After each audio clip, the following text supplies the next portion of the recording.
Portugal ഭരിച്ചിരുന്ന അൽഫോൻസോ നാലാമൻ രാജാവ് 1346 ഫെബ്രുവരി 16 പുറത്തിറക്കിയ എഴുത്തിൽ ചില ദിവ്യകാരുണ്യ അത്ഭുതങ്ങളെക്കുറിച്ച് പരാമർശിക്കുന്നുണ്ട്.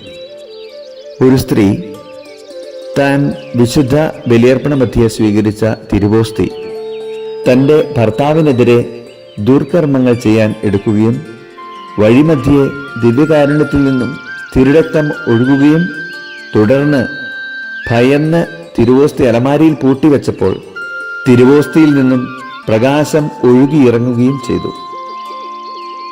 ഈ വിവരം ഇടവക വികാരിയെ അറിയിച്ചപ്പോൾ അദ്ദേഹം വിശുദ്ധ സ്റ്റീഫന്റെ നാമത്തിലുള്ള പള്ളിയിൽ ഒരു മെഴുകു പേടകത്തിൽ ഈ ദിവ്യകാരുണ്യം പ്രതിഷ്ഠിച്ചു.